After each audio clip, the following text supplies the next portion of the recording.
আজকে আপনারা শুনেছেন যে শরীফ উসমান হাদি দুনিয়া থেকে বিদায় নিয়েছে। আল্লাহ পাক তাকে শাহাদাতের মৃত্যু হিসেবে কবুল করুন বলে আমিন। প্রিয় ভাইয়েরা, চোখ কান খোলা রাখতে হবে, সতর্ক থাকতে হবে। এত 100 ওয়াজ দিয়ে কোনো লাভ হবে না, 100 তাফসীর মাহফিল দিয়ে লাভ হবে না। যদি এই ভূখণ্ড, এই দেশকে যদি ওরা যদি ওই কুফরি শিরকিয়াতের ফুজারিগুলা যদি দখল করে, এদেশের মানুষকে যদি তাদের গোলামি হিসেবে যদি তারা নিতে পারে, তাহলে ওয়াজ মাহফিল বন্ধ হয়ে যাবে, দিন চর্চা বন্ধ হয়ে যাবে। এজন্য আপনাদেরকে সতর্ক থাকার জন্য বলছি, চোখ কান খোলা রাখার জন্য বলছি। ইনশাআল্লাহ আগামী যে কোনো সময়ে, যে কোনো অবস্থায় আমরা দিনের জন্য ঐক্যবদ্ধ থাকতে রাজি আছি ইনশাআল্লাহ। কারা কারা রাজি আছি দুহাত তুলে আল্লাহকে দেখায়, নারে তাকবীর, নারে তাকবীর।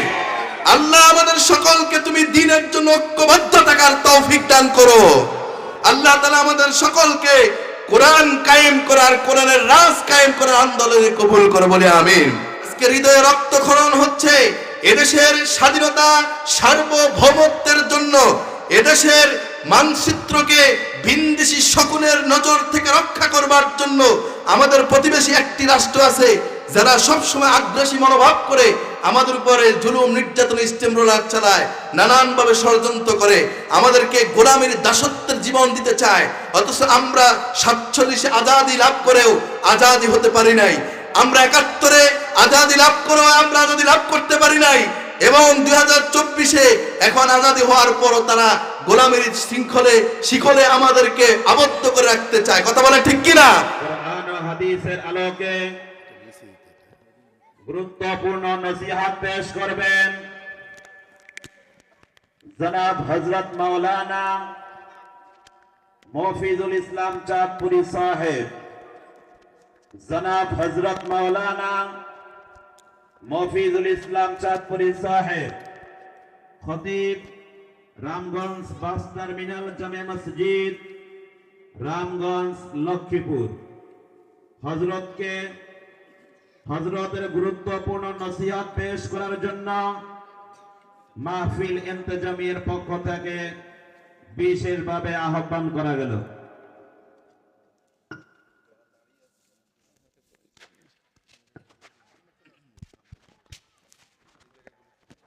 যারা আমাদের সামনে দাঁড়িয়ে আছেন, আমাদের প্যান্ডেলের খালি জায়গায় এসে বসেন। মেহেরবানি করে সামনে কেউ দাঁড়িয়ে থাকবেন না, সকলকে প্যান্ডেলের ভিতরে এসে বসার অনুরোধ করা গেল।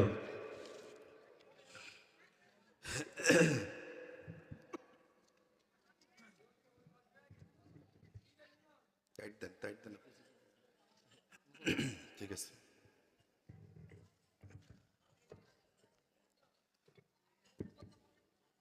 আসসালামু আলাইকুম ওয়া রাহমাতুল্লাহি ওয়া বারাকাতুহু।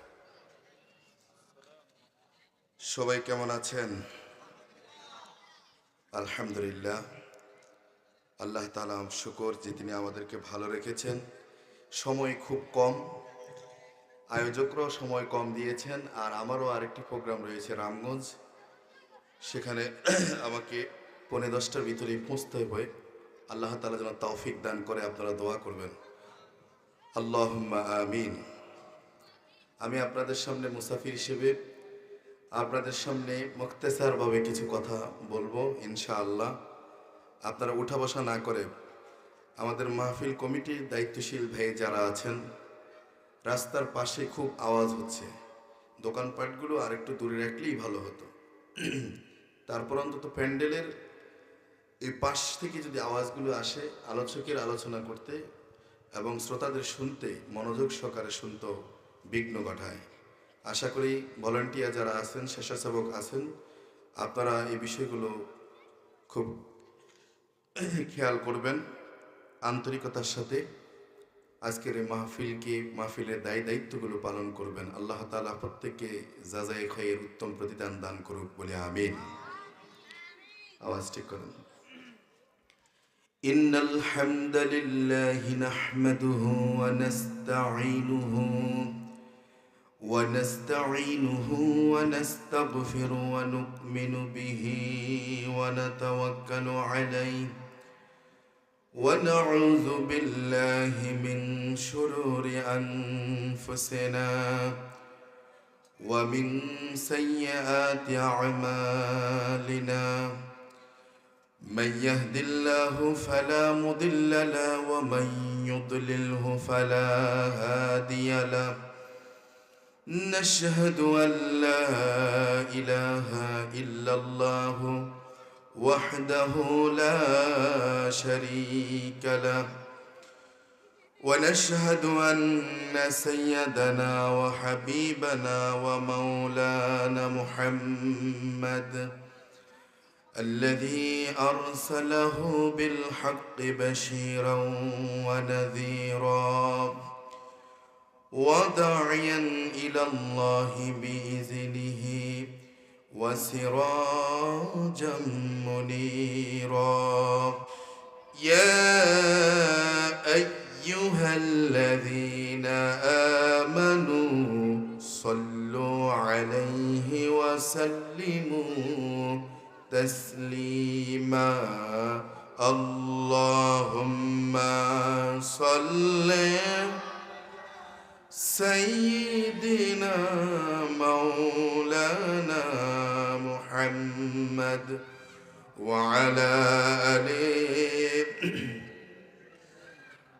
مولانا সবাই মুহাব্বতে রাসূলের শানে দরুদ সালাম পাঠ করি হৃদয়ের আবেগ ভালোবাসা উজাড় করে দিয়ে সকলে মুহাব্বতে পড়ি আল্লাহুম্মা সাল্লি سيدنا مولانا محمد وعلى آله مولانا যে মানুষ মানুষের বেদনায় কেঁদেছিলেন আজীবন মদিনায় সেই মাটি সেই মানুষ যদি এত সুন্দর না জানি তাহলে তুমি কত সুন্দর কত সুন্দর আল্লাহুম্মা সাল্লি আলা সাইয়্যিদিনা মাওলানা মুহাম্মদ ওয়া আলা আলি মাওলানা সুবহানাল্লাহ ওয়ালহামদুলিল্লাহ লা ইলাহা সবাই সুবহানাল্লাহ ওয়ালহামদুলিল্লাহ লা ইলাহা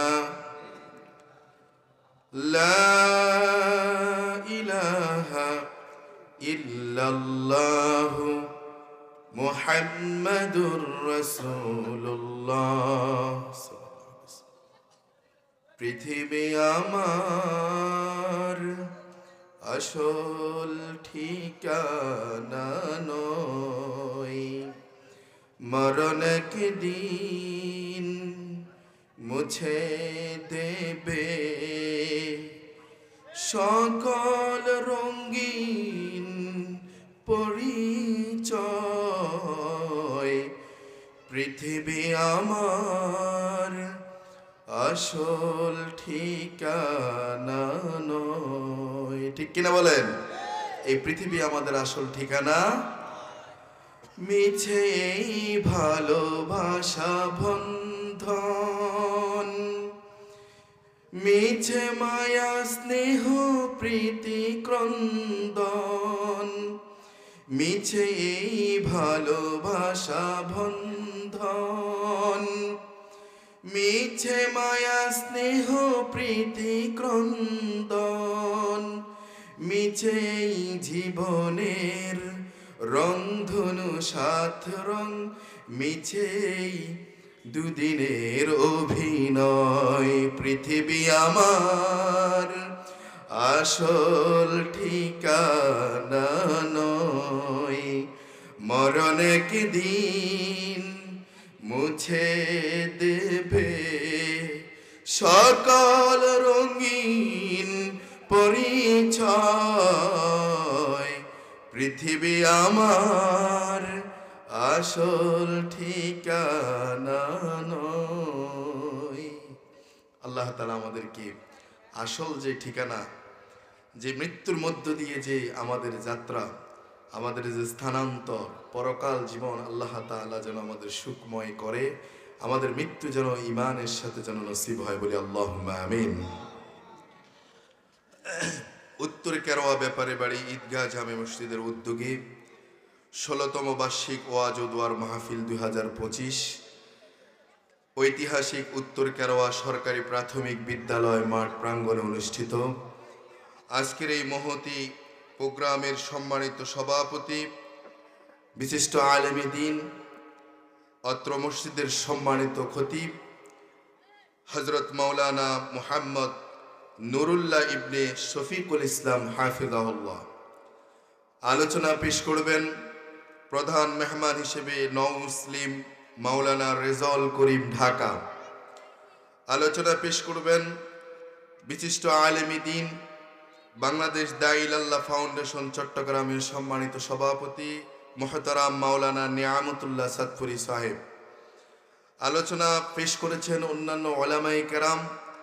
আজকের মাহফিল উপস্থানায় অত্র মসজিদের সম্মানিত ইমাম হাফিজ মিজানুর রহমান সাহেব, আরও অন্যান্য ওলামায়ে কেরাম, মঞ্চ উপবিষ্ট হযরত উলামায়ে কেরাম, বিশিষ্ট রাজনৈতিক নেতৃবৃন্দ, আমার সামনে বসা দিন প্রিয়, ইসলাম প্রিয়, আল্লাহ ফাকির শাকিরিন জাকিরিন মুহাব্বিন বেরাদারে মুসলিম মিল্লাহ, পর্দার অন্তরে শ্রবণরতা সকল গুণে গুণান্বিত মা ও বোনেরা, আজকের এই মাহফিলের এই দিনই এই কথাগুলোকে ছড়িয়ে দেওয়ার জন্য আগত মিডিয়ার প্রিয় ভাইয়েরা, সম্মানিত উপস্থিতি, আলোচনার প্রারম্ভিকায় আমার পক্ষ থেকে সকলকে জানাচ্ছি ইসলামিক সম্ভাষণ।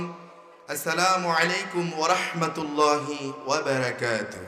মহান আল্লাহ সুবহানাহু ওয়া তাআলার দরবারে লাখো কোটি শুকর আদায় করছি যে মহান মুনিব আমাকে আপনাদের মাঝে এনে উপস্থিত করিয়েছেন, আলোচনা করবার তৌফিক দিয়েছেন, আপনাদেরকে শুনবার জন্য এখানে জমা করেছেন। আল্লাহ তাআলা আমাদের সকলকে খলুসিয়াতের সাথে আলোচনা করবার এবং শুনবার, সেই অনুযায়ী আমি সহ আমাদের সকলকে আমল করবার তৌফিক দান করুন, বলি আল্লাহুম্মা আমিন। সম্মানিত উপস্থিতি, এই পৃথিবীতে আমরা এসেছি, আমরা একদিন সবাই রুহের জগতে ছিলাম। কোথায় ছিলাম?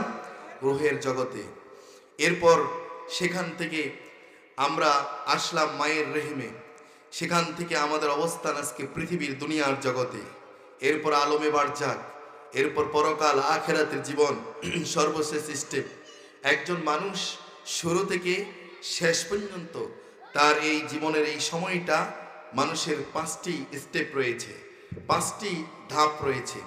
একটি হচ্ছে আপনার রুহের জগতে, এরপরে অবস্থান হচ্ছে মায়ের রেহেমে, এরপর এখন আমরা সবাই আছি, এই 2টি আমাদের মাঝ থেকে আমরা পিছনে ফেলে এসেছি, 2টিকে আমরা সামনে রেখেছি, মধ্যখানে দুনিয়ার জগতে আমরা অবস্থান করছি, বলে আলহামদুলিল্লাহ।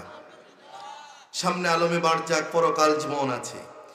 এই দুনিয়ার জীবন, দুনিয়ার জগৎ যে যত সুন্দরভাবে গড়তে পারবে, যে যত সুন্দরভাবে সুচারুরূপে আল্লাহর রসুলের নির্দেশ আদেশগুলো মানতে পারবে, নিষেধগুলো বর্জন করতে পারবে, আল্লাহ রসুলের সন্তুষ্টির জন্য জীবন যাপন লাইফ সেট করতে পারবে, তার সামনের দুইটি স্টেপ রয়েছে। এই 2টি তার ভালো কাটবে, সুখময় হবে, স্বাচ্ছন্দ্যময় হবে, আজাব গজব শাস্তি থেকে বেঁচে যাবে।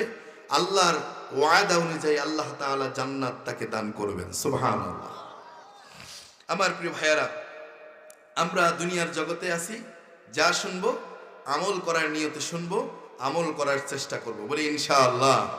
আজকে যেহেতু ওয়াজ মাহফিল, তাফসির মাহফিল হলে আলোচনার এক ধরন, ওয়াজ মাহফিল হলে একটু ভিন্নতা, তো সেজন্য আজকে বিষয়ভিত্তিক একটি বিষয়ে আপনাদের সামনে আলোচনা পেশ করব।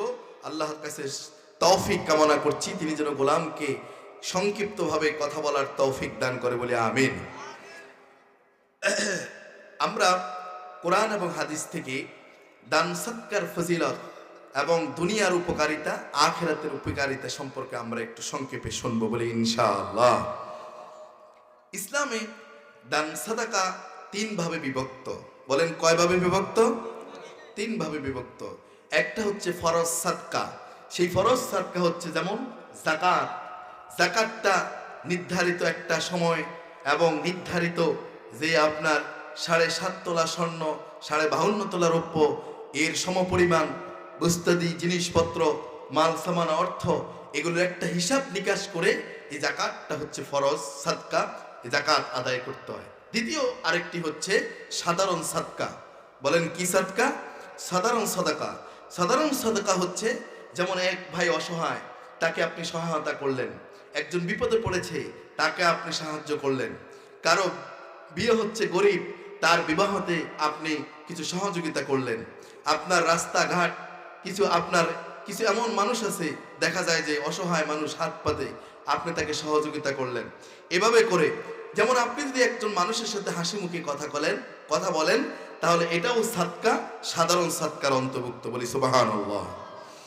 আপনি যে স্বামী যে স্ত্রীর মুখে যে খাবার লোকমা তুলে দেয়, এটাও সাধারণ সাদকার, এই সাদাকার অন্তর্ভুক্ত। বলি সুবহানাল্লাহ।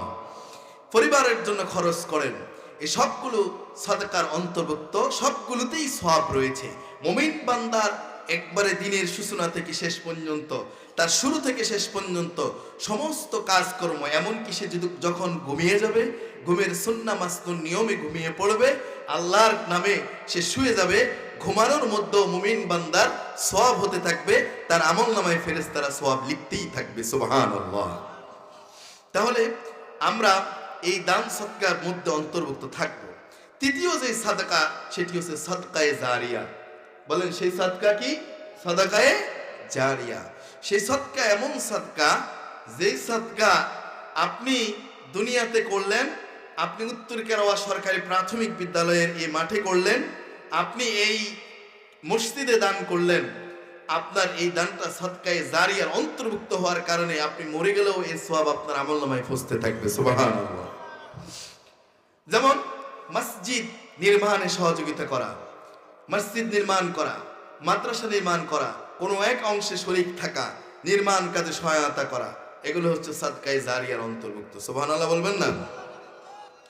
তারপরে আপনি এই যে কিতাবপত্র, আপনার এতিম ছেলেদেরকে মাদ্রাসায় পড়ে কিতাবের ব্যবস্থা করে দেওয়া, আপনার কেউ একজন আপনার লেখক, রাইটার, ইসলামিক লেখক, তিনি একটা হাদিস গ্রন্থের ব্যাখ্যা গ্রন্থ লিখলেন, একটা কিতাব লিখলেন, একটা বই লিখলেন। এই কিতাব, এই গ্রন্থ, এই লেখাটা, তার কিতাব পড়ে পড়ে কত মানুষ আমল করবে, শিখবে, জানবে, বুঝবে, আমল করবে, এই সওয়াবগুলো তার আমলনামায় পৌঁছতে থাকবে। লোকটা মারা গেল, তার আমলনামায় সাদকায়ে জারিয়ার সওয়াবটা পৌঁছতেই থাকবে। সুবহানাল্লাহ বিহামদিহি। কথা কি বুঝতেছেন আপনারা? যেমন আজকে আমি কথা বলছি, হযরত উলামায়ে কেরামরা কথা বলবে, আপনারা এখানে 200 মানুষ, 300 মানুষ আলোচনা শুনতেছেন। বাড়ি থেকে মা বোনেরা, আরো কিছু মানুষ সার স্টল থেকে, হোটেল থেকে, বিভিন্ন জায়গা থেকে তারাও শুনতেছে। এভারেজ মিলাই ধরেন 500-1000 মানুষ শুনতেছে বা তার বেশি শুনতেছে। যখন এই আলোচনাগুলো রেকর্ড করার মধ্য দিয়ে যখন এটা মিডিয়াতে চলে যায়, দেখা যায় লক্ষ লক্ষ মানুষ শুনতে পায়। বাংলা ভাষাভাষী, প্রবাসী যে যেখানে আছে তারাও শুনতে পান, তাদেরও কেউ কেউ এ থেকে ফায়দা, উপকারিতা গ্রহণ করেন। আল্লাহ তাআলা তাদেরকেও কবুল করেন।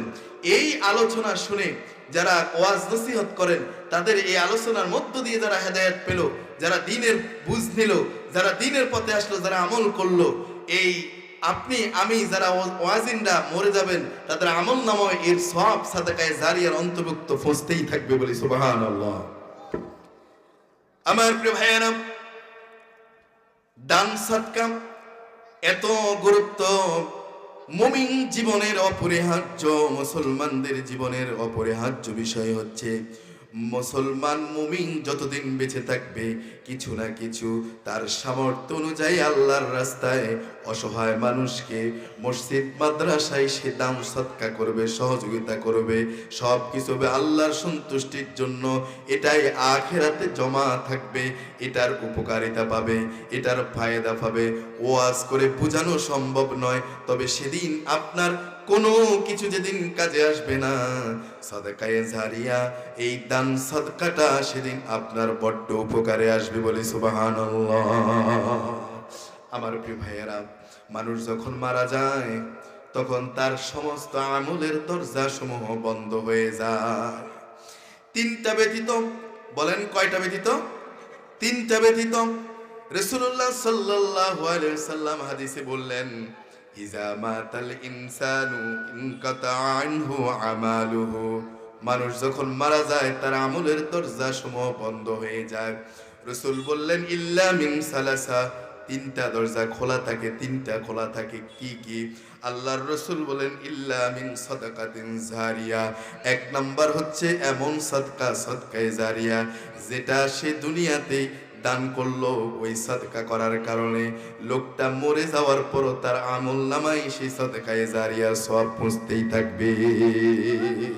আরো জোরে বলুন সুবহানাল্লাহ। আও ইলমিন ইনতাফাউ বিহি, এমন ইলম যেই ইলমের দ্বারা উপকার গ্রহণ করা হয়, কল্যাণ সাধিত হয়। যেই আলেম কিতাব লিখলেন, মাসলা মাসলাকের কিতাব লিখলেন, ওই কিতাব দ্বারা কত আল্লাহর বান্দা বান্দিরা মাসলা মাসাইল গুলো সহজভাবে বুঝতে পারলো। কত আল্লাহর বান্দারা দুনিয়াতে কত বিষয়ের উপরে, জরুরিয়াতের উপরে কিতাব গ্রন্থ লিখলেন। আমার প্রিয় ভাইয়েরা, এই ইলমটা মানুষ উপকার কল্যাণ সাধিত হলো এমন ইলম দ্বারা যা লিখে গেল। আল্লাহ রাব্বুল আলামিনের হাবিব সাল্লাল্লাহু আলাইহি সাল্লাম বললেন, মানুষ মরে যাওয়ার পরও ওই লোকটা মরে যাবে, কিন্তু তার আমলনামায় এই সাদকায়ে জারিয়া, এই ইলমের সওয়াবটাও তার আমলনামায় পৌঁছতে থাকবে। তৃতীয় হচ্ছে যেই আমল, যেই সওয়াবগুলো পৌঁছতে থাকবে, আওয়ালিদিন সালিহিন ইয়াদউ লাহু, নেককার সন্তান যদি পিতামাতা রেখে যেতে পারে, পিতামাতার নেককার সন্তান যখন বাবা মার জন্য আল্লাহর কাছে যখন দোয়া করবে, ইস্তেগফার করবে, ক্ষমা প্রার্থনার দোয়া করবে, যখন সন্তান আল্লাহর কাছে বলবে রব্বিরহামহুমা কামা রাব্বায়ানি সগীরা, আপনারা পারেন না? সবাই আমার সাথে বলুন, আল্লাহুম্মা রাব্বিরহামহুমা কামা রাব্বায়ানি সগীরা। মা বাবার জন্য সন্তান, নেককার সন্তান যখন আল্লাহর কাছে দোয়া করবে, সন্তান যখন কোরআনে হাফেজ হবে, সন্তান যখন বড় আলেম হবে, সন্তান যখন ইবাদত করবে, কোরআন তেলাওয়াত করবে, দোয়া করবে, তার প্রার্থনার মধ্যে তার মাকে রাখবে, বাবাকে রাখবে। আমার প্রিয় ভাইয়েরা, এই সন্তান, নেককার সন্তানের দোয়ার কারণে তার পিতামাতার কবরে আল্লাহ রাব্বুল আলামিন সওয়াব দান করে দিবে। আরো জোরে বলি সুবহানাল্লাহ। আপনি আমি দান করি, মসজিদে দান করি, 5 টাকার নোট, ছেঁড়া তালি, এটা চলে না। এটা এখন শুক্রবার জুম্মার দিন মসজিদের বাটিতে দিয়ে দিই। আছে না এরকম? এরকম দানশীল আপনাদের কেরাওয়াতে নাই? যখন পোশাকটা একবারে আপনার কেমন যেন জীর্ণ শীর্ণ হয়ে গেছে, তালি ছেঁড়া ছিঁড়ে গেছে, পড়ার অনুপযুক্ত হয়ে গেছে, তখন এটা গরিব একটাকে দিয়ে দেয়। আসি না? আবার এরকম করে যেটা অপ্রিয়, যেই সন্তানের তেমন চলে না, সন্তানটা আপনার কি বলে বিকলাঙ্গ, কিংবা তার মেধা কম, স্মৃতিশক্তি দুর্বল, এমন সন্তানকে পরে নিয়ত করে এটার মাদ্রাসায় দিয়ে দেয়। আছে না? অথচ আল্লাহ তাআলা এবং আল্লাহর রাসূলের নির্দেশ হচ্ছে দান করবেন প্রিয় বস্তু, আকর্ষণীয় বস্তু, নিজের কাছে যেটা সবচেয়ে উৎকৃষ্ট মনে হয়, নিজের কাছে যেটা সবচেয়ে প্রিয় মনে হয়, ওটাই আল্লাহর সন্তুষ্টির জন্য আপনাকে দান করতে হবে। আমার প্রিয় ভাইয়েরা, আল্লাহ রাব্বুল আলামিন কুরআনুল কারীমে এই ব্যাপারে তিনি অনেক জায়গায় তিনি ইরশাদ করেন। আল্লাহ রাব্বুল আলামিন কুরআনুল কারীমে সূরা বাকারার 267 নম্বর আয়াতে বললেন, ইয়া আইয়ুহাল্লাযীনা আমানু আনফিকু মিন তাইয়্যিবাতি মা কাসাবতুম। আল্লাহ রাব্বুল আলামিন বললেন, হে ঈমানদারগণ, তোমরা যা কিছু উপার্জন করেছো তা থেকে যেগুলো উৎকৃষ্ট, ভালো মানের, যেগুলো উৎকৃষ্ট সেই জিনিস সমূহ থেকে তোমরা একটি অংশ আল্লাহর পথে ব্যয় করো। সুবহানাল্লাহ। জমিতে ফসল হয়, কোন জমিতে ভালো ফসল হয়, কোন ফসলের মান এ ক্যাটাগরি, কোন ফসলের মান বি ক্যাটাগরি, সি ক্যাটাগরি, কিছু আছে একবারে দুর্বল, খুব ভালো না, নিরস।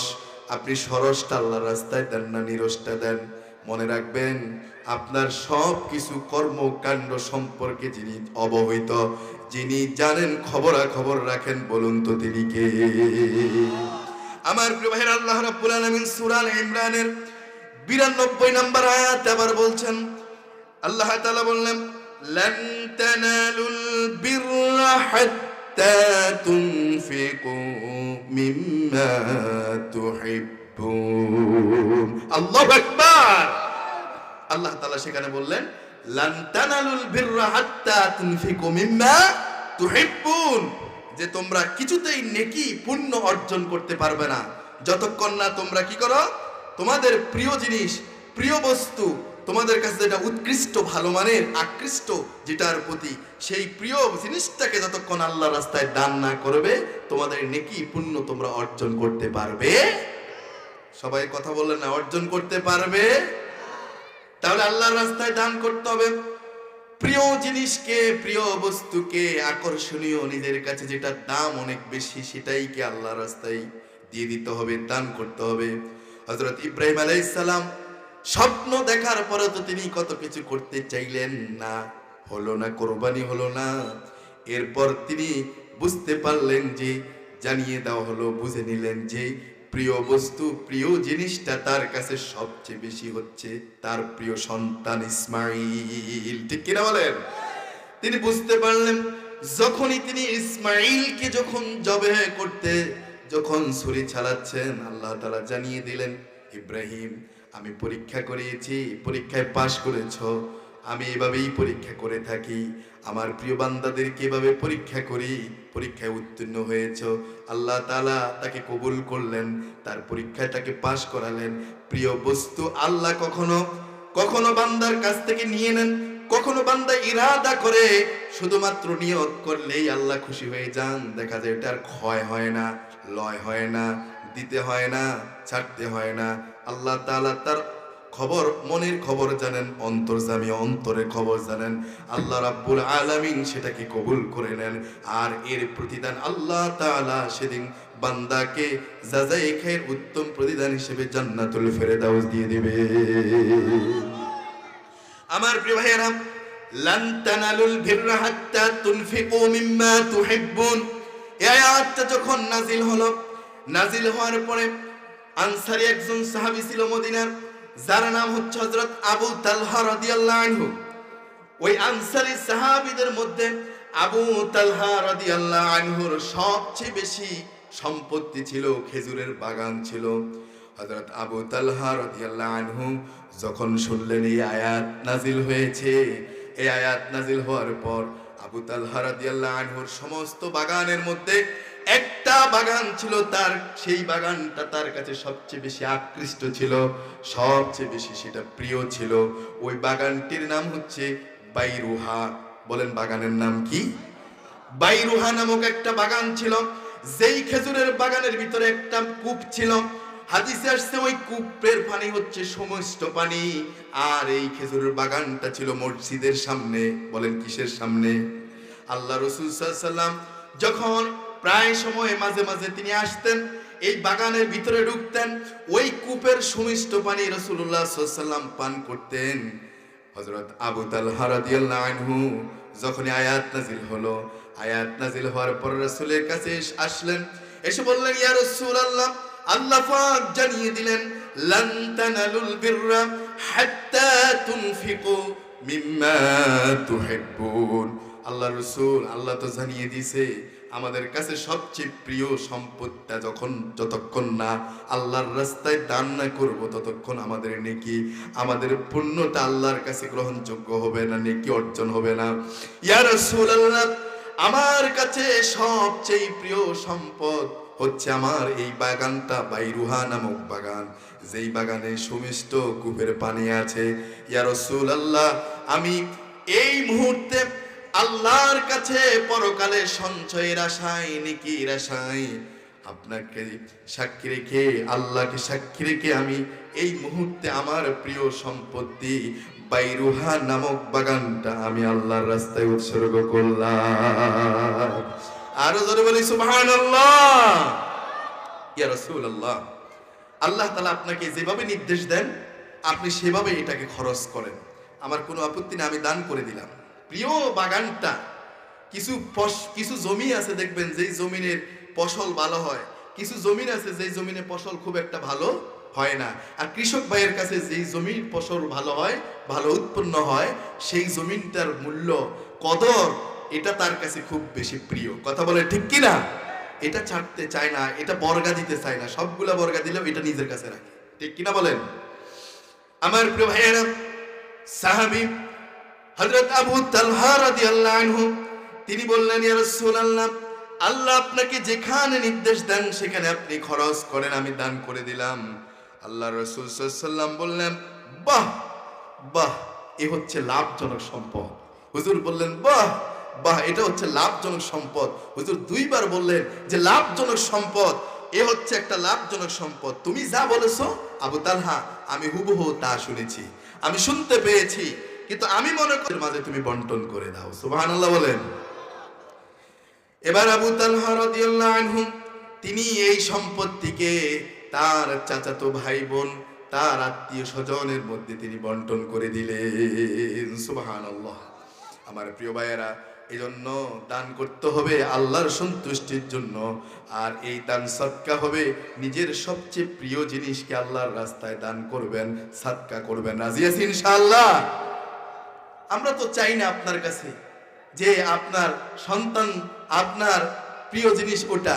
মাঝে মধ্যে ওলামায়ে কেরামরা মাঝে মধ্যে মসজিদ মাদ্রাসার জন্য, ওয়াজ মাহফিলের জন্য দান করলে অনেকে আছে 100 টাকা দিতে বখিলতা করে, অনেকে আছে 10 টাকা দিতেও বখিলতা করে। আছে না নাই? আছে। আমার প্রিয় ভাইয়েরা, দান সদকা করলে দুনিয়ার উপকার, আখিরাতেও উপকার। দুনিয়াও ফায়দা আছে, আখিরাতেও ফায়দা আছে। দুনিয়াতে 10টি উপকারিতার কথা আপনাদেরকে শোনাতে চাই। কয়টা উপকার বলেন? কয়টা?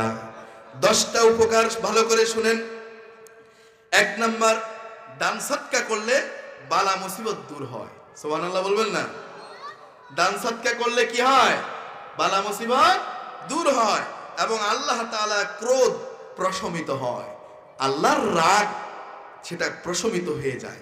বান্দা কখনো কখনো এমন কাজকর্ম করে, এমন উক্তি, এমন বিবৃতি, এমন বাক্য উচ্চারণ করে যার দ্বারা রহমানুর রহিম আল্লাহ তাআলাও একটু রাগ করে বসেন, তিনিও ক্রোধান্বিত হন, তিনিও রাগান্বিত হন। কিন্তু ওই বান্দাই যদি আবার দান সদকা করে, আল্লাহ তাআলা রাগটা দান সদকার কারণে প্রশমিত হয়ে যায়। সুবহানাল্লাহ বলবেন না?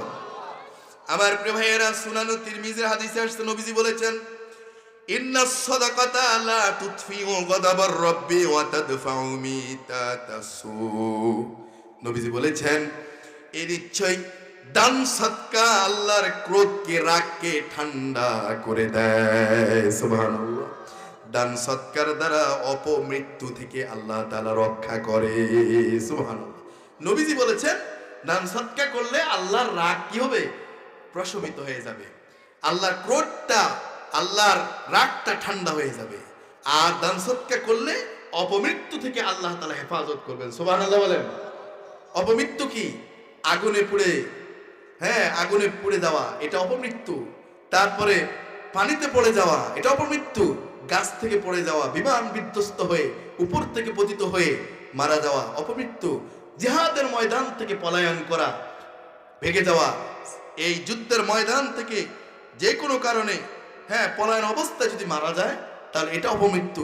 এগুলো থেকে আল্লাহ হেফাজত করে, বলে আমিন।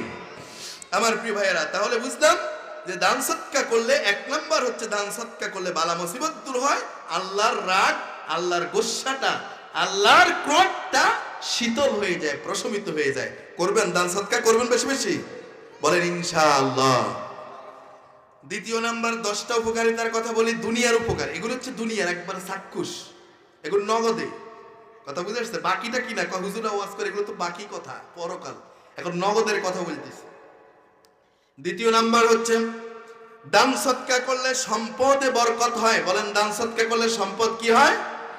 আল্লাহ রাব্বুল আলামিন কোরআনুল কারীমের সূরা বাকারাতে বললেন, ইয়ামহাকুল্লাহুর রিবা ওয়া ইউরবিস সাদাকাত।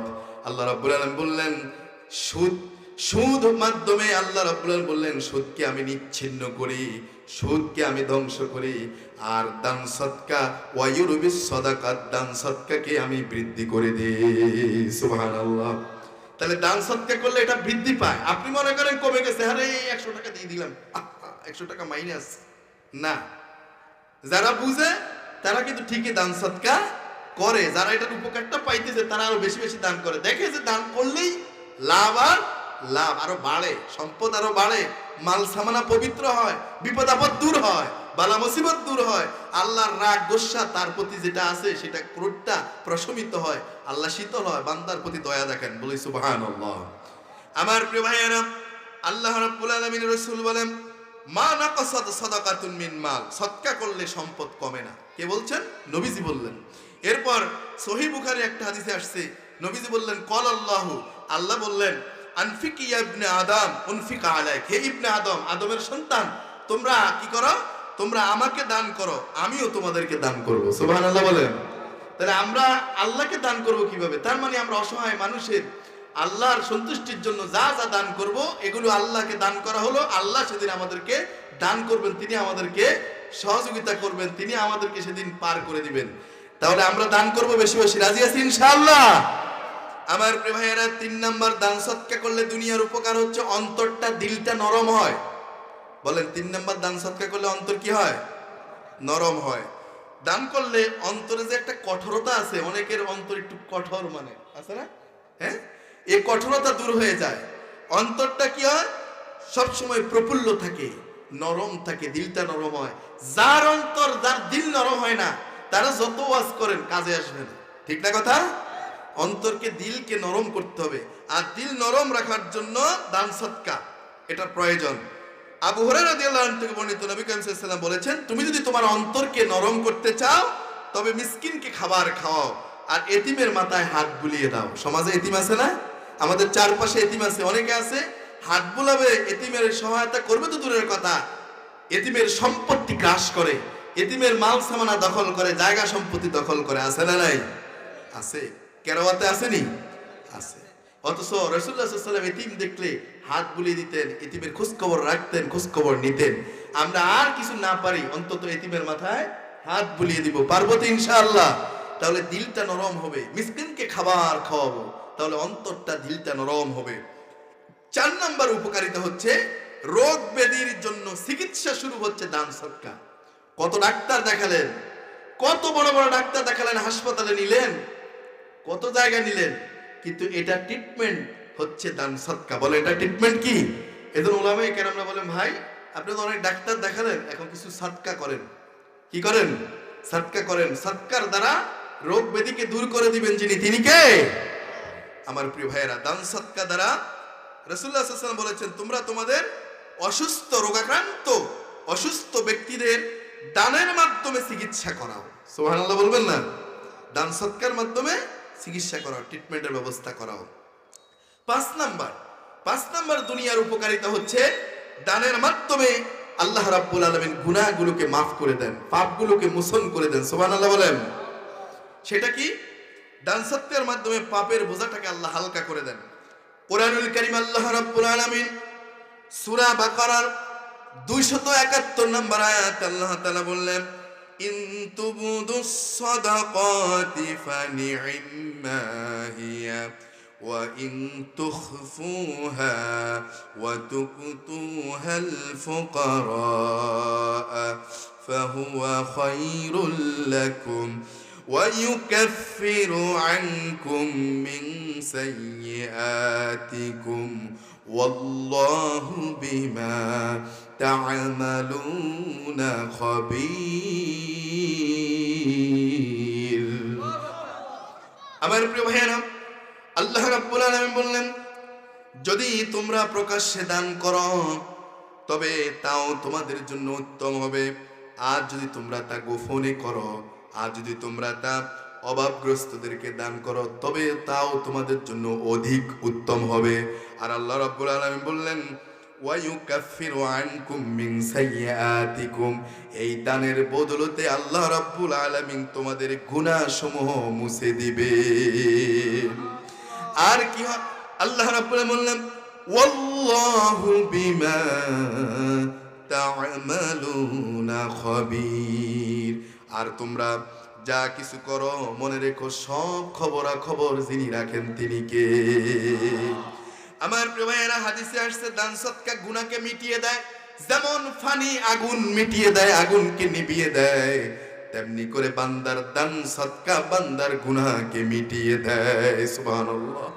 আমার প্রিয় ভাইয়েরা, দান সদকা করলে 6 নাম্বার যে দুনিয়ার উপকারিতা, নাম্বার 6 6 নাম্বার উপকারিতা হচ্ছে দুনিয়াতে যেই বান্দা বান্দি দান সদকা করবে, এই দান সৎকার দ্বারা আল্লাহ রাব্বুল আলামিন দুনিয়াতে তার নিরাপত্তা লাভ করবেন, তার অন্তরের তার ভিতরের সমস্ত ভয় ভীতিগুলো আল্লাহ তাআলা দূর করে দিবে। সুবহানাল্লাহ। দলিল নেন, আল্লাহ রাব্বুল আলামিন কোরআনুল কারীমের সূরা বাকারার 274 নম্বর আয়াতে কি বলেন শুনেন কান পেতে। আল্লাহ রাব্বুল আলামিন বলছেন الذين ينفقون أموالهم بالليل والنهار سرا وعلانية فلهم أجرهم عند ربهم ولا خوف عليهم ولا هم يحزنون।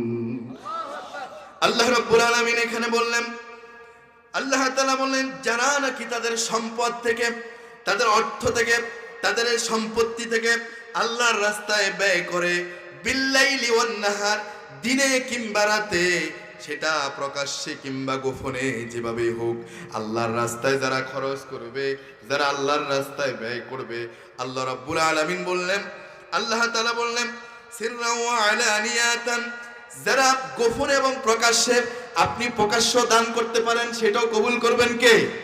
গোপনেও দান করবেন সেটা কবুল করবেন কে? গোপনে দান করলেও কবুল, প্রকাশ্য করলেও কবুল।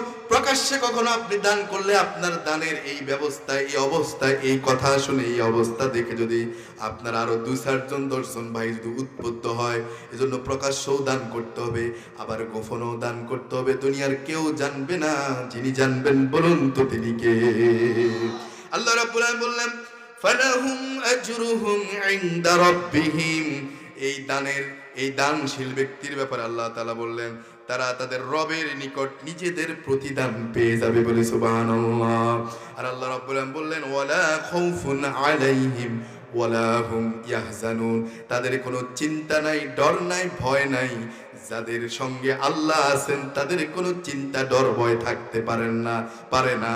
যারা দানশীল তাদের সাথে যিনি আছেন বলুন তিনি কে? আমার প্রিয় ভাইয়েরা, 7 নাম্বার দুনিয়ার উপকারিতা, দান করলে দানশীল ব্যক্তির জীবনটা প্রশস্ত হয়, আর বখিল যারা, বখিলের জীবনটা সংকীর্ণ হয়। যারা আল্লাহর রাস্তায় দান করে না, বখিল কৃপণতা করে, তাদের জীবনকে সংকীর্ণ করে দেন কে? আর যারা দানশীল দান করে তাদের জীবনকে প্রশস্ত করে দেন কে? আল্লাহর রাসূল সাল্লাল্লাহু আলাইহি ওয়াসাল্লামের হাদিসে আসছে যে দুজন মানুষ যখন এই আপনার কি করে, যখন মানুষ ঘুমাতে যায়, যখন মানুষ দান করে, যে এই দানশীল ব্যক্তি আর বখিল ব্যক্তির জন্য দুজন ফেরেশতা থাকে।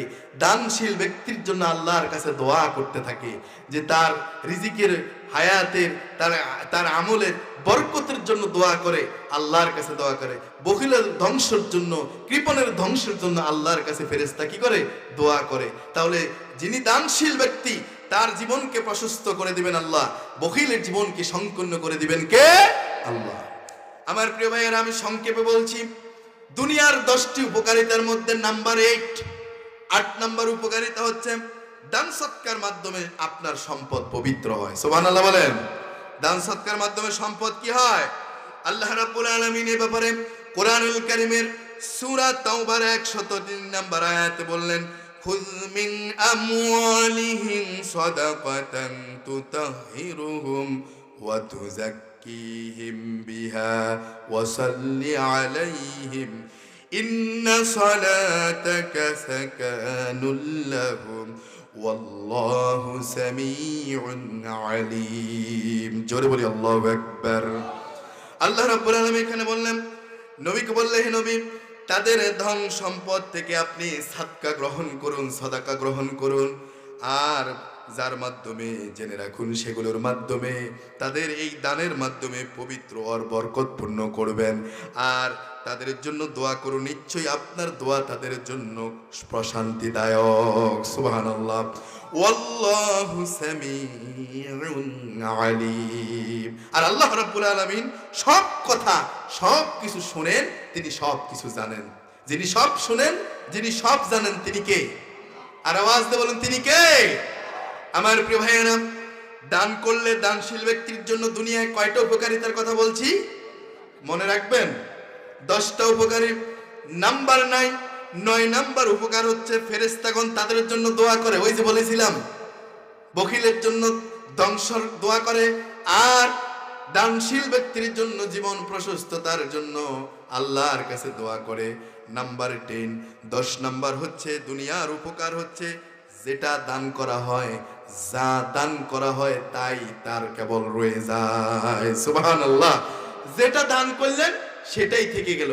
একবার রাসূলুল্লাহ সাল্লাল্লাহু আলাইহি সাল্লাম তিনি হযরত আম্মাজান আয়েশা সিদ্দিকা রাদিয়াল্লাহু আনহাকে জিজ্ঞেস করতেছিলেন।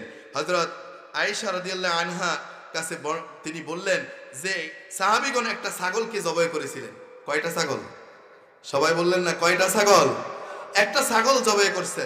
জবাই করার পর রাসূল সাল্লাল্লাহু আলাইহি ওয়াসাল্লাম জিজ্ঞেস করলেন, এই ছাগলের আর কি কোনো বাকি আছে? কিছু কি উচ্ছিষ্ট আছে, বাকি আছে? তখন হযরত আয়েশা রাদিয়াল্লাহু আনহা বললেন, ছাগল তার কাঁধের গোশত, এই কাঁধের গোশত ছাড়া, কাঁধের অংশ ছাড়া আর কোনো কিছু বাকি নাই। রাসূলুল্লাহ বললেন, কাঁধ ছাড়া আর সব কিছুই বাকি আছে। সুবহানাল্লাহ বলেন। তার মানে যা দান করা হলো, যা দিয়ে দেওয়া হলো, সবগুলোই রয়ে গেল, বাকি রয়ে গেল কার কাছে? কথা বলেন, কার কাছে? আল্লাহর কাছে। প্রিয় ভাইয়েরা, তাহলে আমি সংক্ষেপে বললাম, দুনিয়ার উপকার দান সদকা করলে দুনিয়াটি 10টা উপকারের কথা বললাম। এটা হলো দুনিয়ায় নগদ। আপনারা তো সবাই নগদ বেশি চান, আমরা নগদের প্রতি বেশি আকৃষ্ট না? এই নগদে এগুলো লাভ। তাহলে আমরা কি দান করার জন্য সবসময় প্রস্তুত থাকবো ইনশাআল্লাহ?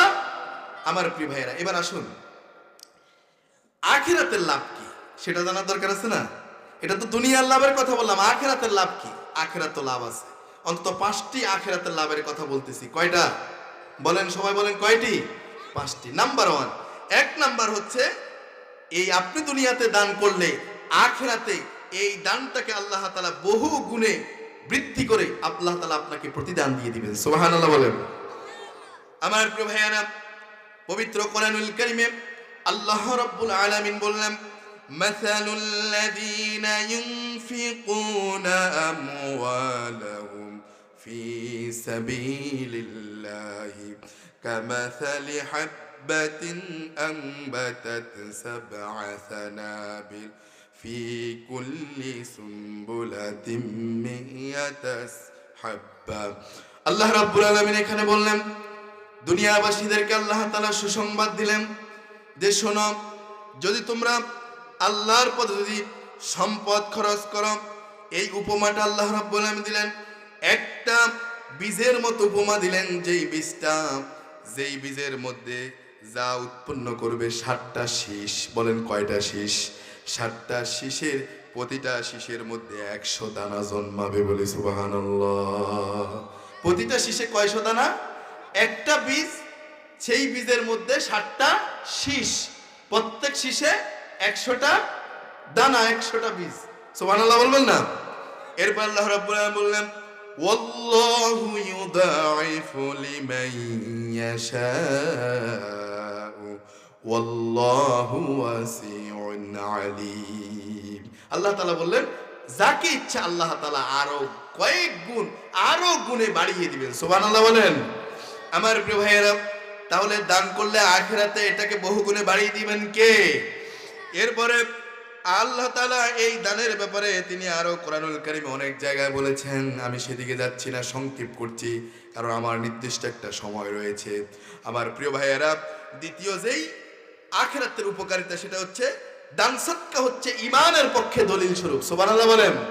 দীর্ঘ একটা হাদিস, আল্লাহ রাসূল সাল্লাল্লাহু আলাইহি সাল্লাম বলেছেন, আত-তুহুরু শাত্রুল ঈমান, আলহামদুলিল্লাহি তামলাউল মিজান, ওয়া সুবহানাল্লাহি আলহামদুলিল্লাহি তামলাআন আও তামলাউ মা বাইনাস সামাওয়াতি ওয়াল আরদ, ওয়াস সালাতু নূরুন, ওয়াস সাদাকাতু বুরহানুন, ওয়াস সাবরু দিয়াউন, ওয়াল কুরআনু হুজ্জাতুন লাকা ওয়া আলাই কুল্লুন নাসি ইয়াগদু ফাবায়ুন নাফসু ফামুতিকুহা আও মুবিকুহা, রাওয়াহুল মুসলিম। বলি সুবহানাল্লাহ। এই হাদিস, দীর্ঘ হাদিসটা পুরো বলছি না, এই হাদিসের একটা অংশ বিশেষ হচ্ছে যে সাদাকাতু বুরহানুন, দান সদকা হচ্ছে ঈমানের পক্ষে দলিল। সুবহানাল্লাহ বলেন। আপনি দান সদকা করলে এটা ঈমানের পক্ষে কি হয়? দলিল হিসেবে কাজ করবে। প্রিয় ভাইয়েরা, এই আখিরাতে উপকারিতা হচ্ছে আরশের ছায়াতলে যিনি দান করবেন, দানশীল বান্দা বান্দীদেরকে আল্লাহ তাআলা আরশের ছায়াতলে আশ্রয় দিবেন। বলি সুবহানাল্লাহ। আমার প্রিয় ভাইয়েরা, 7 শ্রেণীর লোককে আল্লাহ তাআলা আরশের ছায়ার নিচে ছায়া দিবেন। তার মধ্যে এক শ্রেণী হচ্ছে যারা আল্লাহর জন্য, আল্লাহর সন্তুষ্টির জন্য যারা দান সদকা করলো, এই দানশীল ব্যক্তিদেরকে সেখানে আশ্রয় দিবেন, ছায়া দিবেন। বলি সুবহানাল্লাহ। আরেকটি হচ্ছে বিশেষ একটা দরজা থাকবে, যেই দরজা দিয়ে দানশীল ব্যক্তিদেরকে জান্নাতে প্রবেশ করানো হবে। সুবহানাল্লাহ বলেন। এগুলো দলিল আছে, হাদিস আছে, কোরআনের আয়াত আছে, আমি সেগুলো সংক্ষেপ করার কারণে বলতে পারছি না। 5 নাম্বার হচ্ছে দানশীলদের জন্য জান্নাতে বিশেষ একটা বালাখানা আছে। সুবহানাল্লাহ বলেন। তাহলে এই দানশীল ব্যক্তি দান করার মধ্য দিয়ে এরকম আখিরাতের উপকারিতা, দুনিয়ার উপকারিতা আমরা কি অর্জন করতে চাই ইনশাআল্লাহ? আমার প্রিয় ভাইয়েরা, সাহাবায়ে কেরামরা কেমন দান করতেন, সাহাবে কেরামরা কেমন দানশীল ছিলেন, খুব ভালো করে শোনেন। ও আমার মায়েরা, বোনেরা, বাড়ি থেকে যারা শুনতেছেন শুনেন। আজকে অনেকে বখিলতা করেন, কৃপণতা করেন। পাশেই অনেক মাদ্রাসা আছে, মুহতামিমরা আছে, ওস্তাদরা আছে, অনেক মসজিদ আছে, পাশেই এলাকায় বিভিন্ন দ্বীনি প্রতিষ্ঠান আছে। যখন ওলামায়ে কেরামরা আপনাদেরকে দানের কথা বলেন, অনেকে অনেকভাবে পাশ কেটে যান, বিভিন্ন বিরূপ মন্তব্য করেন, কটু কথাও বলেন। আছে না নাই? আছে না? আছে। আমার প্রিয় ভাইয়েরা, ওলামায়ে কেরামরা, মসজিদের খাদেমরা, দায়িত্বশীলরা, মাদ্রাসার ওস্তাদরা, পরিচালনা কমিটির, পরিচালনা পর্ষদের সদস্যবৃন্দরা আপনাদের কাছে যে চায় আপনি তাদের প্রতি দয়া দেখিয়ে দেন, মসজিদের প্রতি দয়া দেখিয়ে দেন, মাদ্রাসার প্রতি দয়া দেখিয়ে দেন। বিষয়টা এমন নয়, আপনাকে আল্লাহ সামর্থ্য দিয়েছেন, সামর্থ্য অনুযায়ী আল্লাহর রাস্তায় খরচ করতে হবে, আল্লাহর সন্তুষ্টির জন্য দিতে হবে। না দিলে আপনি বখিল, বখিলের জন্য পরকালে শাস্তি আছে, আর দানশীলদের জন্য আল্লাহর পক্ষ থেকে পুরস্কার আছে না? না। একবার হযরত ওমর ফারুক রাদিয়াল্লাহু আনহু এবং আবু বকর রাদিয়াল্লাহু আনহু দুজন দানের ব্যাপারে কেমন ছিলেন দেখেন। রাসূলুল্লাহ সাল্লাল্লাহু আলাইহি সাল্লাম তিনি বললেন, তাবুকের অভিযান, তাবুক যুদ্ধের জন্য তোমরা সহযোগিতা করো, দান করো, যে যা পারো সহযোগিতা করো। সাহাবে কেরামরা রাসূলের কাছ থেকে চলে গেলেন, এই কথা শুনে বাড়িতে গেলেন। কেউ 3 ভাগের 1 ভাগ, কেউ 4 ভাগের 2 ভাগ, কেউ 4 ভাগের 1 ভাগ, কেউ অর্ধেক, কেউ কিছু কিছু জিনিস যার যা আছে সামর্থ্য অনুযায়ী সকলেই শরীক হলেন, আল্লাহ রাসূলের কাছে এনে হাজির করলেন। এদিকে হযরত আবু বকরও চলে গেলেন বাড়িতে, হযরত ওমর রাদিয়াল্লাহু আনহু তিনিও চলে গেলেন বাড়িতে। মনোযোগ আছে?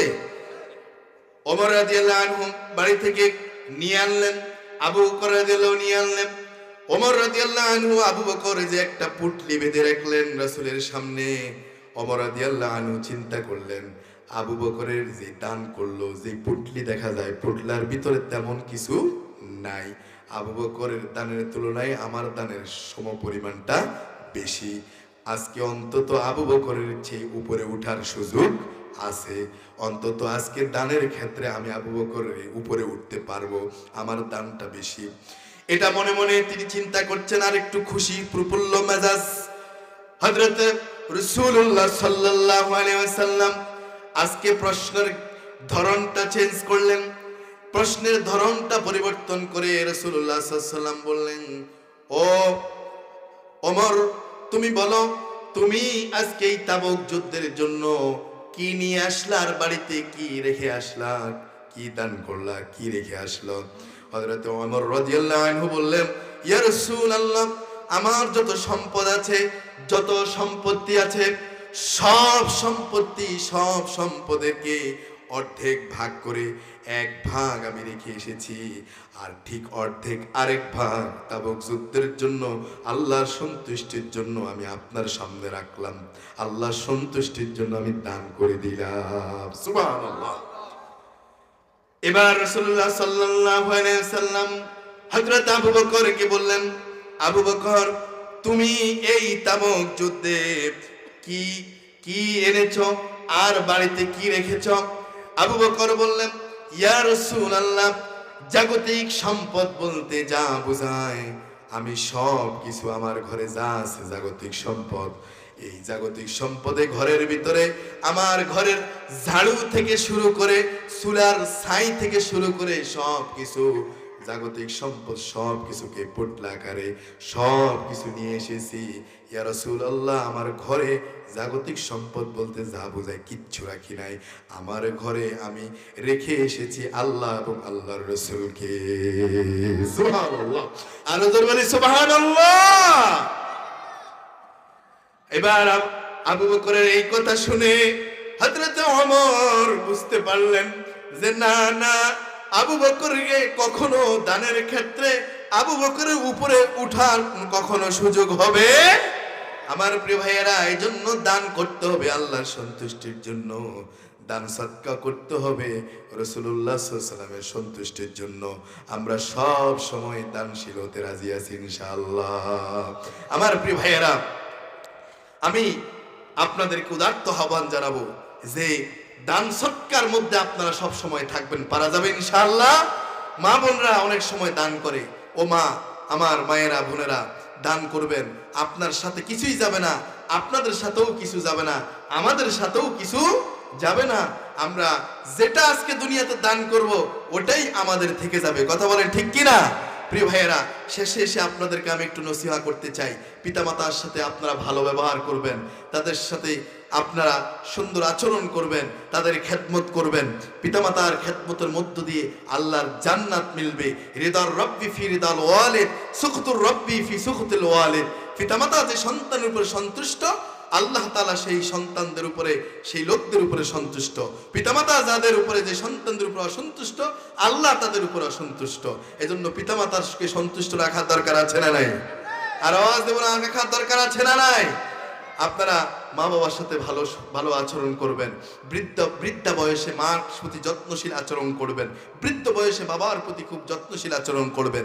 তাদের ঔষধপত্র, তাদের ট্রিটমেন্ট, অসুস্থতায় সেবা শুশ্রূষার ব্যবস্থা করবেন, তাদের প্রতি সব সময় কেয়ারফুল থাকবেন। মা বাবা যদি আপনার উপর রাজি খুশি থাকে, আল্লাহর জান্নাত পাওয়াটা আপনার জন্য সহজ হয়ে যাবে। সুবহানাল্লাহ। আর মা বাবাকে যদি মনে কষ্ট দেন, তাহলে আপনার দুনিয়া এবং আখিরাত বরবাদ হয়ে যাবে। প্রিয় ভাইয়েরা, শেষে এসে আমাদের নারীদের উদ্দেশ্যে আমি বলছি, আমাদের মায়েরা বোনেরা, আজকে অনেক মা বোনদেরকে আমরা মার্কেটে বেপরদায় দেখতে পাই। আমরা অনেক মা বোনদেরকে আজকে আমরা মার্কেটে, বাজারে, এখানে সেখানে দেখতে পাই। ও মা, ও বোন, শোনো, আপনি যদি বেপরদায়, আপনি যদি নিজেকে যদি এভাবে রাখেন, বেপরদায় যদি রাখেন, পর্দায় যদি নিজেকে না আনেন, তাহলে আপনি জাহান্নামে যাবেন। আপনার এই রূপ, এই সৌন্দর্য, এই শরীরটা জাহান্নামের আগুনে পড়বে। ও আমার মা, ও আমার বোন, আপনাকেই বলছি। সুতরাং আসুন না, আপনি খাদিজা, আয়েশা, রাবেয়া বসরি, আপনি সেই মহিষী, সেই আপনার আদর্শবান নারীদের উত্তরসূরি হিসেবে আপনি চেষ্টা করেন না, আল্লাহ তাআলা আপনাকে কবুল করবেন বলে ইনশাআল্লাহ। আমাদের মা বোনদেরকে পর্দায় রাখতে হবে। যেই পুরুষ তার স্ত্রীকে, তার যুবতী কন্যাকে আপনার এভাবে বেপরদায় ছেড়ে দিয়ে সে মসজিদ ধরে আছে, সে তাসবিহ ধরে আছে, সে খানকা ধরে আছে, সে আপনার কি বলেন, হ্যাঁ, প্রতি বছর উমরা করতে চলে যায়, হজ করতে চলে যায়, আর স্ত্রী বেপরদায়, যুবতী নারী, যুবতী কন্যাটা বেপরদায়, ঘরকে কন্ট্রোল করতে পারে না, তার স্ত্রী, তার নারী সদস্যদেরকে সে পর্দায় রাখতে পারে না, তার ইবাদত কি কাজে আসবে? এজন্য মা বোনদেরকে, আপনাদের নারী সদস্যদেরকে এই পর্দায় মেইনটেইন করে চলবার জন্য আমি বিনীত অনুরোধ করছি। পারা যাবে ইনশাআল্লাহ। আমার প্রিয় ভাইয়েরা, হুজুর আসলেই আমি ছেড়ে দেব, আমি 5 মিনিটের ভিতরে ছেড়ে দিচ্ছি। তার আগে আমি আপনাদের প্রতি অনুরোধ করছি যে আপনারা ইসলামকে পরিপূর্ণ জীবন ব্যবস্থা মেনে আপনারা ইসলাম চর্চা করবেন। এটাকে শুধু কেবল নামাজ, রোজা, হজ, যাকাতের জন্য সীমাবদ্ধ রাখবেন না। এটাকে আপনারা সামগ্রিকভাবে এটা সর্বক্ষেত্রে সকল জায়গায় মানার জন্য আমরা কি প্রস্তুত থাকবো ইনশাআল্লাহ? আমি আজকে শেষে এসে দোয়া করছি, আপনাদেরকে নিয়ে প্রাণ ভরে দোয়া করতে চাই। আজকে হৃদয়ে রক্তক্ষরণ হচ্ছে এদেশের স্বাধীনতা সার্বভৌমত্বের জন্য, এদেশের মানচিত্রকে ভিনদেশী শকুনের নজর থেকে রক্ষা করবার জন্য। আমাদের প্রতিবেশী একটি রাষ্ট্র আছে যারা সবসময় আগ্রাসী মনোভাব করে আমাদের উপরে জুলুম, নির্যাতন, স্টেম রোলার চালায়, নানানভাবে ষড়যন্ত্র করে, আমাদেরকে গোলামীর দাসত্বের জীবন দিতে চায়। অথচ আমরা 47-এ আজাদি লাভ করেও আজাদি হতে পারি নাই। আমরা 71-এ আজাদি লাভ করেও আমরা আজাদি লাভ করতে পারি নাই। এবং 2024-এ এখন আজাদি হওয়ার পরও তারা গোলামীর শিকলে আমাদেরকে আবদ্ধ করে রাখতে চায়। কথা বলে ঠিক কিনা? আজকে আপনারা শুনেছেন যে শরীফ উসমান হাদী দুনিয়া থেকে বিদায় নিয়েছে। আল্লাহ পাক তাকে শাহাদাতের মৃত্যু হিসেবে কবুল করুন বলে আমিন। প্রিয় ভাইয়েরা, চোখ কান খোলা রাখতে হবে, সতর্ক থাকতে হবে। এত 100 ওয়াজ দিয়ে কোনো লাভ হবে না, 100 তাফসীর মাহফিল দিয়ে লাভ হবে না। যদি এই ভূখণ্ড, এই দেশকে যদি ওরা যদি ওই কুফরি শিরকিয়াতের ফুজারিগুলা যদি দখল করে, এদেশের মানুষকে যদি তাদের গোলামি হিসেবে যদি তারা নিতে পারে, তাহলে ওয়াজ মাহফিল বন্ধ হয়ে যাবে, দিন চর্চা বন্ধ হয়ে যাবে। এজন্য আপনাদেরকে সতর্ক থাকার জন্য বলছি, চোখ কান খোলা রাখার জন্য বলছি। ইনশাআল্লাহ আগামী যে কোনো সময়ে, যে কোনো অবস্থায় আমরা দিনের জন্য ঐক্যবদ্ধ থাকতে রাজি আছি ইনশাআল্লাহ। কারা কারা রাজি আছি? দুহাত তুলে আল্লাহকে দেখায় নারে তাকবীর, নারে তাকবীর। আল্লাহ আমাদের সকলকে তুমি দিনের জন্য ঐক্যবদ্ধ থাকার তৌফিক দান করো। আল্লাহ তাআলা আমাদের সকলকে কোরআন কায়েম করার, কোরআনের রাজ কায়েম করার আন্দোলনে কবুল করে বলে আমিন। ওমা তাওফিক ইল্লা বিল্লাহ। আসসালামু আলাইকুম ওয়া রাহমাতুল্লাহি ওয়া বারাকাতুহু। আমি আপনাদের সকলের কাছে দোয়া চাই।